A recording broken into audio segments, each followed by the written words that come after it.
Olá pessoal, vamos trocar uma ideia sobre a L-carnitina e as suas diversas aplicações. A carnitina é considerada um suplemento alimentar, né? Você tem várias formas da carnitina, você tem o tartrato, você tem a acetilcarnitina, ou seja, você tem várias apresentações, vários derivados da carnitina no mercado.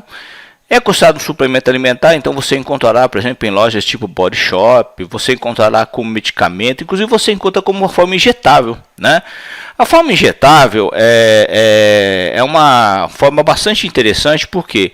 Porque ela vai dar 100% de biodisponibilidade. A carnitina ela é muito mal absorvida, né?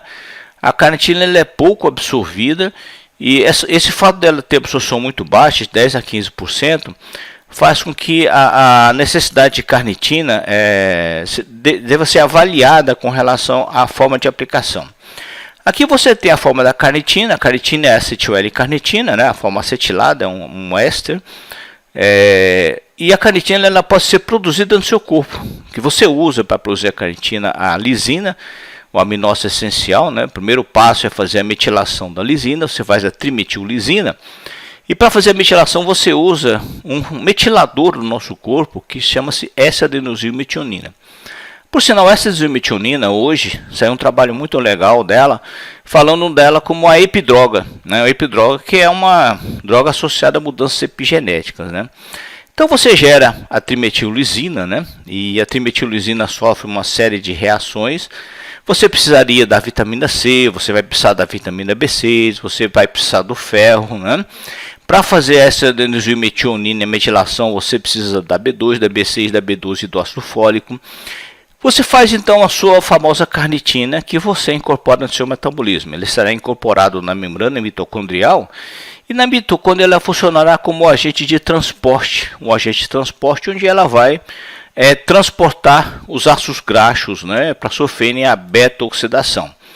Evidentemente, você tem várias formas de usar a L-carnitina. Você pode usar por via oral, você pode fabricar, né? Essa é a primeira forma. Você pode usar por via oral, você pode ingerir no alimento, né? E você pode usar por via parenteral. A via parenteral mais comum e a via endovenosa. A dose de carnitina é uma dose geralmente alta para ser feita via intramuscular. O problema da dose oral, muitas vezes, é que a absorção, o percentual de absorção é baixo, como eu já falei para vocês. Ele é transportado até a sua mitocôndria. Lá na sua mitocôndria, ela funciona como uma coenzima de transporte de ácidos graxos, né? Ela transporta os radicais acila para dentro da mitocôndria, onde aí você processará o que nós chamamos de beta-oxidação, gerando acetilcoenzimar, gerando também NADH e FDH2, que você utilizará na cadeia de transporte de elétrons para refazer o seu trifosfato de adenosina. Então a carnitina é fundamental, é uma coenzima fundamental quando você foca o metabolismo energético derivado do metabolismo oxidativo de ácidos graxos, né, especificamente de ácidos graxos. Então você anexa ele no seu metabolismo e basicamente você precisa dela para fazer esse transporte. Então o ácido graxo ele é transportado até a membrana da sua célula. No caso aqui o exemplo é uma célula muscular, né? O ácido graxo ligará na coenzimar, lembrando, só para lembrar da bioquímica antiga, né? A coenzimar você faz a partir da B5, né? Você faz a acilcoenzimar, acil é o nome genérico que nós damos para radicais do ácido graxo. Você faz a acilcoenzimar, você transporta esse acil para dentro da mitocôndria, né, via carnitina para miltontransferase, e usa a carnitina fazendo acilcarnitina. E depois, pela ação da carnitina para miltontransferase tipo 2, você libera esse radical acil que liga novamente na coenzimar, fazendo acilcoenzimar. Essa acilcoenzimar sofrerá o que a gente chama de ação de beta-oxidação, que é como se fosse uma tesourinha metabólica que vai cortando esse ácido graxo em sequência de 2, né, fazendo um monte de acetilcoenzimar. Esse acetilcoenzimar ele pode ser usado para várias coisas, né? Um é para fazer seus corpos cetônicos, né? O outro é para ser utilizado no ciclo do ácido carboxílico ou ciclo de Krebs, né? Para fazer NADH, FDH2 e GTP. E nesse caminho você vai fazer NADH, FDH2, que na cadeia de transporte de elétrons você usará para refazer seu ATP, o seu trifosfato de adenosina, né? Então, assim, se falar assim, peraí, mas a carnitina serve só para isso? Não. Mas essa é a função principal dela. Então, toda vez que você pensar assim que vai precisar de ácido graxo para fazer energia ou refazer sua energia, você precisará da carnitina. Isso é impensável você fazer energia a partir de ácidos graxos sem a carnitina no organismo, né? E existem até exames metabolômicos que fazem esse diagnóstico. Existem alguns exames que você avalia no paciente, né? O ácido bérico, o ácido adípico, o ácido etilmalônico, que são derivados do metabolismo parcial do ácido graxo quando você tem falta, por exemplo, de carnitina ou tem falta de B2 ou B3. É uma beta-oxidação incompleta, né? Que seria assim o marcador metabolômico que a gente poderia mostrar para vocês. Então a carnitina, a presença ou não da carnitina é como se fosse um regulador metabólico. Então imagina você que você é um fundista, né? Você é um corredor endurance que usa o ácido graxo como fonte de energia primariamente. A gente não usa só, né? A gente usa primariamente, mas também usa a glicose. Se você tiver falta da carnitina e você precisar continuar fazendo o seu ATP, você não usará o ácido graxo, você terá que usar a glicose. Automaticamente você passará pela glicólise anaeróbia, né? Então isso vai mudar o seu fluxo energético. É lógico que o ácido graxo ele vai fornecer energia por um tempo mais prolongado, né? Esse tempo mais prolongado vai propiciar uma atividade física mais constante, mais leve, mas mais duradoura, né? Então, os indivíduos que fazem uma atividade física aeróbica de uma duração muito extensa, preferencialmente eles usam esse caminho do ácido graxo.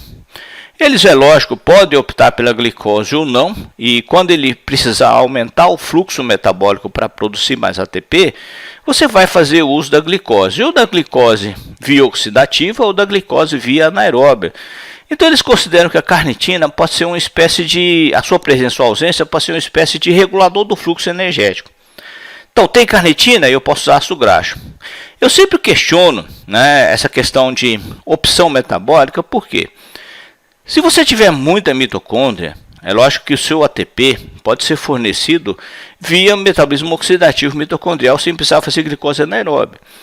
Só que se você tiver muita mitocôndria, talvez você consiga usar muito mais o metabolismo oxidativo de ácido graxo do que fazer o metabolismo oxidativo de glicose.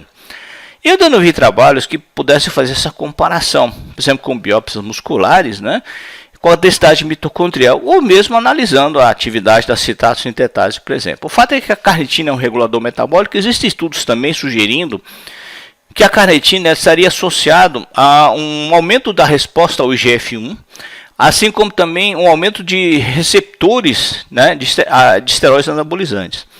Esses estudos merecem um acompanhamento adicional, né? Não sabemos se isso vai ser realmente comprovado. Na imagem que eu mostro para vocês, você vê a L-carnitina aumentando, né, a atividade do IGF-1 no indivíduo. Teoricamente, isso levaria a um aumento de síntese proteica, ou seja, de massa muscular.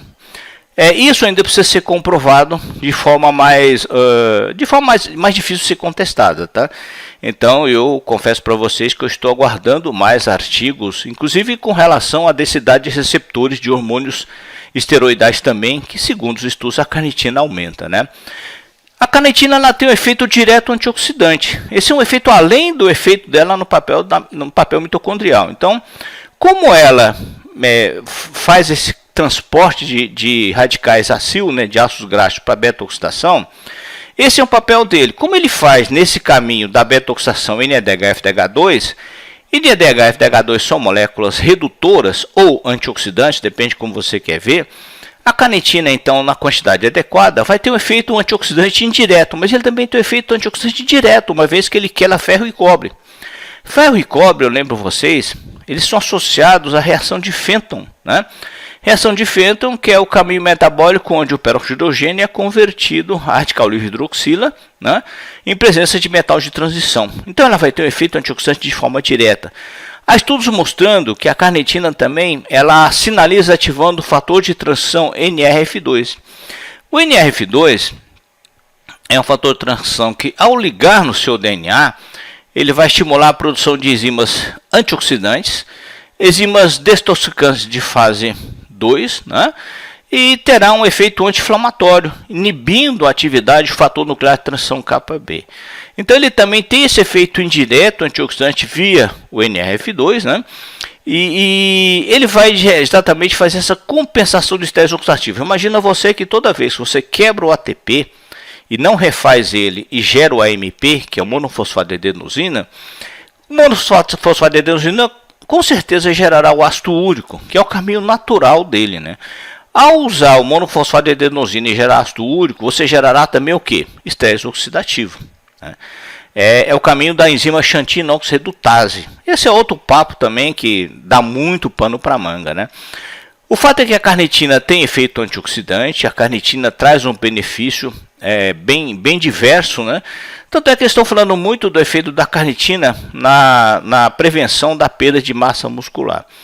O papel dela na mitocôndria é fundamental. Se você analisar que a diminuição da capacidade funcional muscular pode ser parcialmente compensada pela carnitina, que é um substrato para beta-oxidação que vai aumentar a eficácia de produção de ATP no metabolismo oxidativo.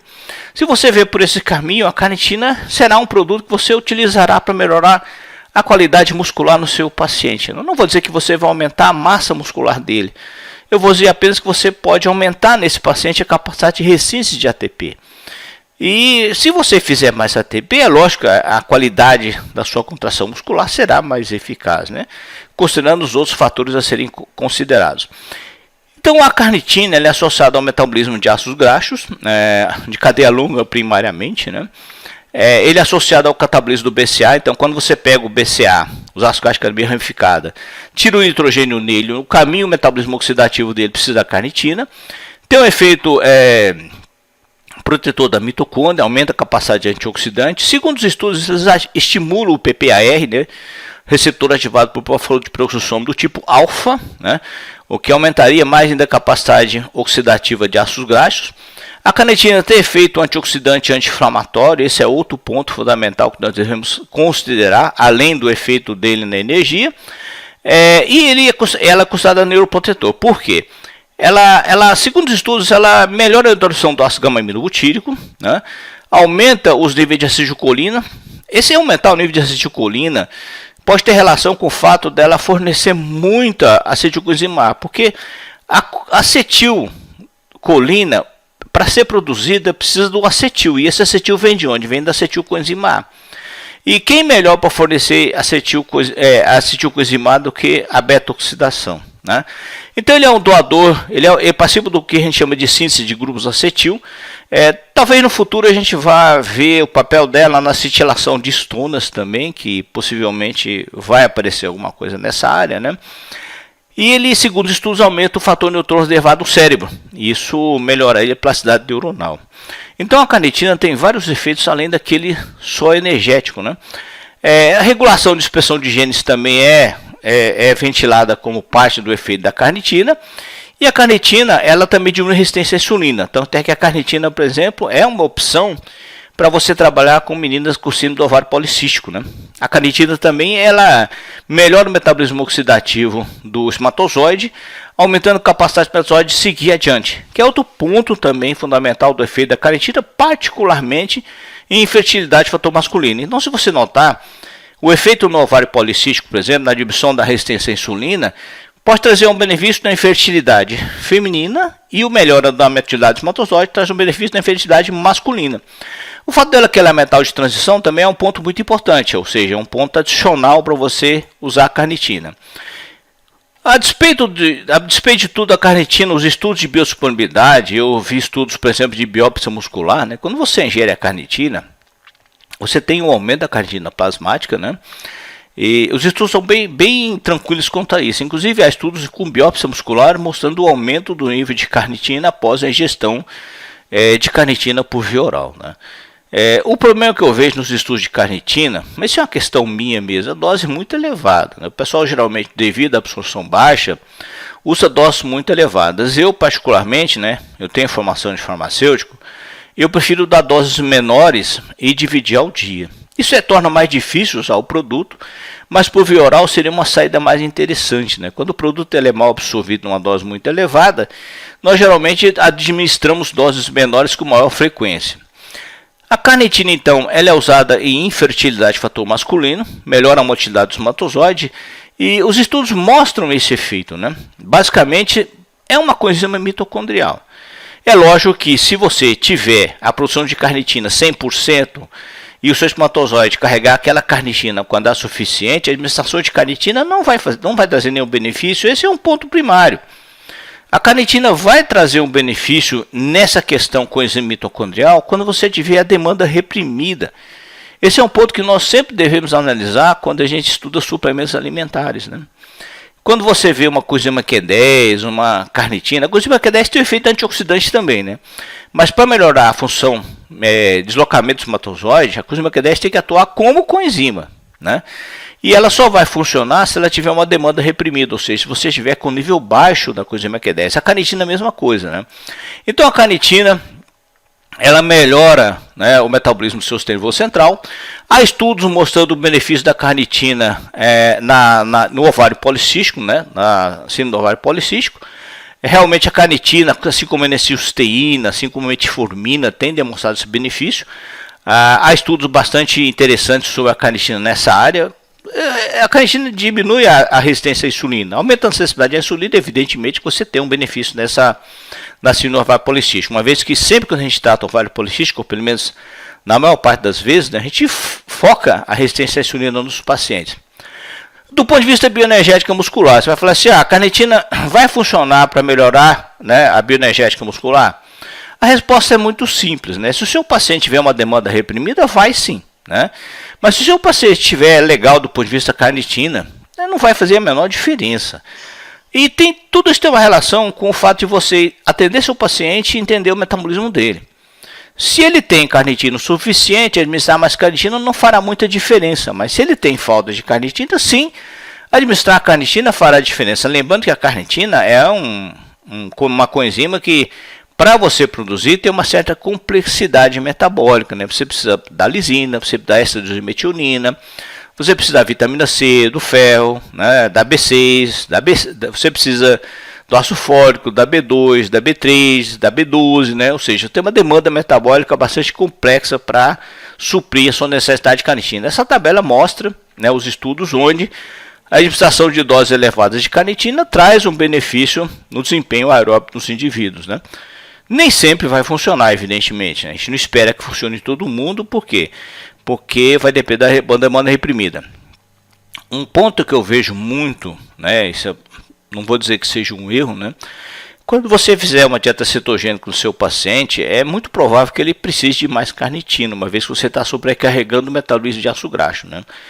Outro ponto importante também na carnitina é que quando você fizer uma termogênese, ou quando você induzir a termogênese no seu paciente, a termogênese parte da premissa que você vai fazer mais beta-oxidação, a demanda de carnitina será maior. Você tem que exatamente fazer essa análise se o paciente vai precisar ou não dessa demanda aumentada. Mas os estudos, né, com suplementação de carnitina têm demonstrado um benefício no desempenho aeróbio, né?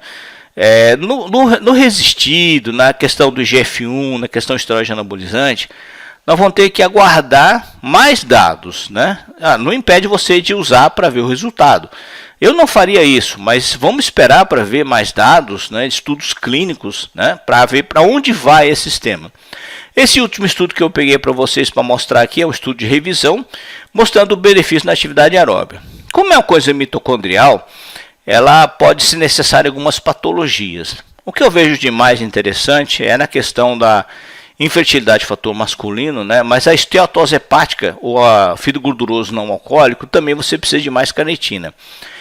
O fato é muito simples, né? Você tem uma inibição da beta-oxidação no paciente com esteatose hepática. Então, por que acontece essa inibição? Porque quando você induz a lipogênese, você aumenta a concentração de malonil-coenzima A.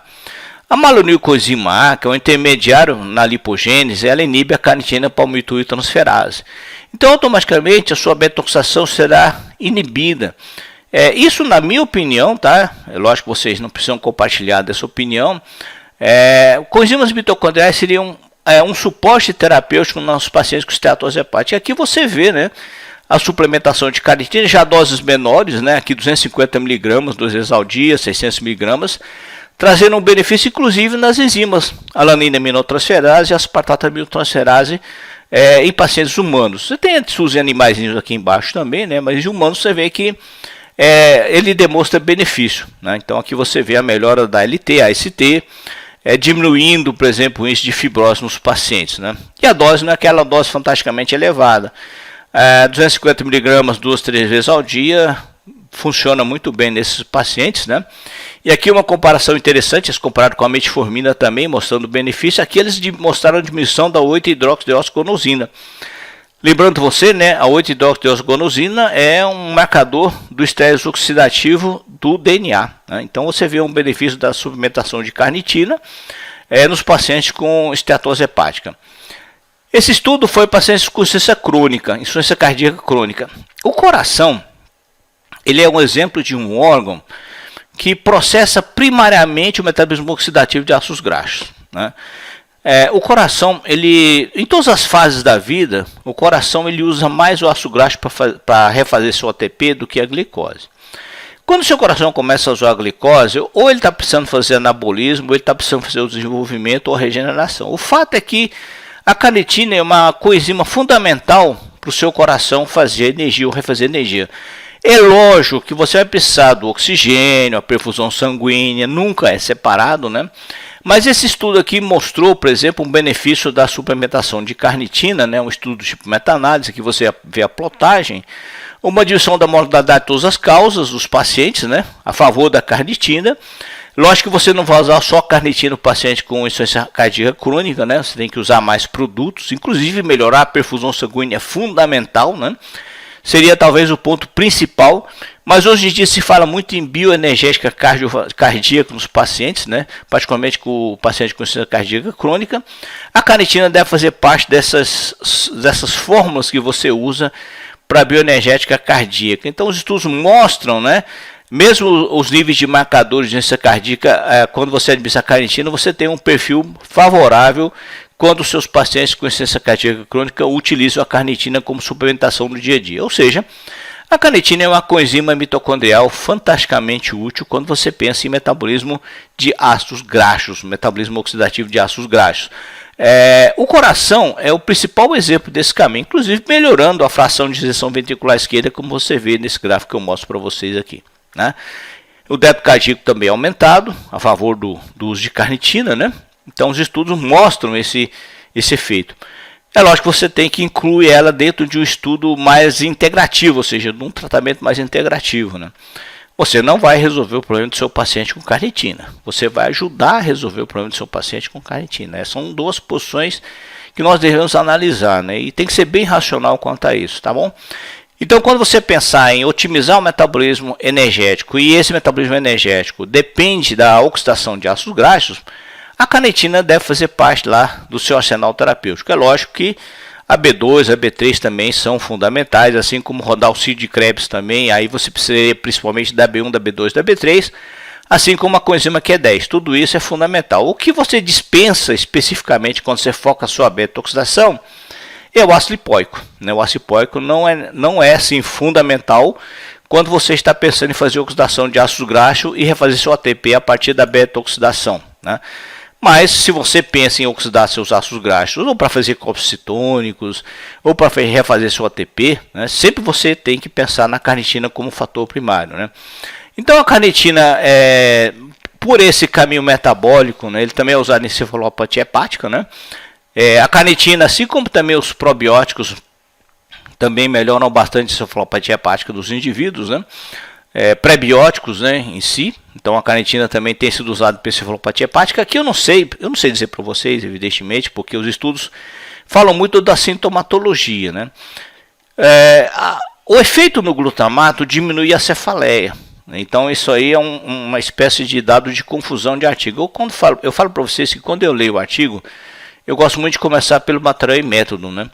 E assim, quando você tem a dor como um padrão de análise, nós temos sempre que analisar se o produto altera o sinal nociceptivo, ou se altera a sensação de dor, ou se modula essa sensação de dor, né?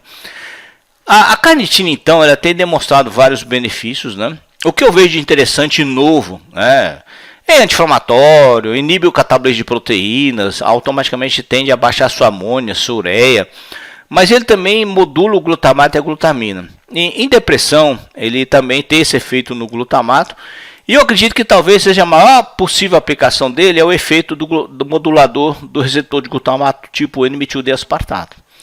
Então, esse ponto, a carnitina é muito pouco utilizada. Eu convido vocês a colocar a carnitina no seu dia a dia exatamente para focar esse caminho, né? Carnitina para dor.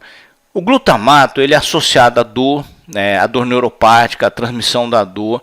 O glutamato é associado à depressão. O glutamato tem vários papéis que não são desejados no paciente, particularmente o seu papel na dor é muito importante. Modular receptor de glutamato é um tratamento para dor, né? E a carnitina modula esse glutamato. Então há estudos, inclusive, em neuropatia diabética, né? Aqui eu mostro para vocês um estudo mostrando acetil L-carnitina para pacientes com neuropatia diabética, mostrando o benefício nos indivíduos, né? Então, o primeiro estudo que eu vi, eu falei para vocês, foi sobre neuropatia diabética. E depois disso eu fui dar uma estudada melhor na carnitina, que foi o que chamou minha atenção, né? Neuropatia diabética que é complicado para ser controlado, né? Mas a neuropatia diabética, assim como dor como um todo, tem estudos de carnitina, por exemplo, em osteoartrite. Vai falar assim, mas espera aí. E osteoartrite vai funcionar por quê? Bom, tem um efeito leve anti-inflamatório, mas tem um efeito na dor também, né? Se ele tem um efeito na dor, ele pode ser colocado em qualquer formulação que você vai usar para dor, porque ele modula o receptor de glutamato do tipo N-metil-D-aspartato. Talvez no futuro a gente encontre estudos com carnitina em depressão, carnitina em fibromialgia mais eficazes, né? Carnitina num monte de colocações no futuro. Na neuropatia diabética, neuropatia periférica, é o que tem mais estudos hoje. E realmente era uma área de poucos produtos para você ter funcionando, né, ou atuando bem. E a carnitina mostrou benefício nesses pacientes. Pode ver que a dose varia bastante, né? 250 mg 2 vezes ao dia costuma funcionar nos pacientes. Você pode até aumentar a dose ou usar outras opções para dor nos pacientes. Mas neuropatia diabética seria talvez a maior aplicação da carnitina, quando você não fala só em esporte, né, no desempenho aeróbio, mas principalmente como um produto que seja um efeito quase medicamento. Então, neuropatia diabética, a carnitina traz um benefício nos pacientes, né. Na neuropatia associada à toxicidade por drogas antirretrovirais, também a carnitina funciona, né? Os estudos têm focado muito na acetil L-carnitina.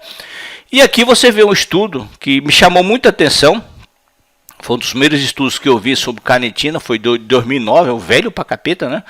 Foi ele prolongando o efeito da dor da metadona, né? Também mostrando uma eficácia da carnitina nesses pacientes. Então a carnitina, né, quando você usa ele como um recurso ergogênico, lógico que depende do tipo de atividade física que você faz, né? Você vai ter que pegar o paciente que depende da oxidação de ácidos graxos, né? A carnitina, ela melhora a motilidade espermatozoide, então ela é usada para a fertilidade de fator masculino, também ela tem melhora da resistência à insulina. Os estudos mostram o benefício da carnitina em ovário policístico. O efeito primário que eu vejo é o efeito na dor, neuropatia diabética, principalmente, acetil L-carnitina, né? Seria muito interessante. O parênteses que eu faço para vocês é que ele é muito pouco absorvida, né? 10 a 15%, o injetável talvez fosse a opção primária, né? Para quem é médico, eles conseguem fazer muito bem isso aí.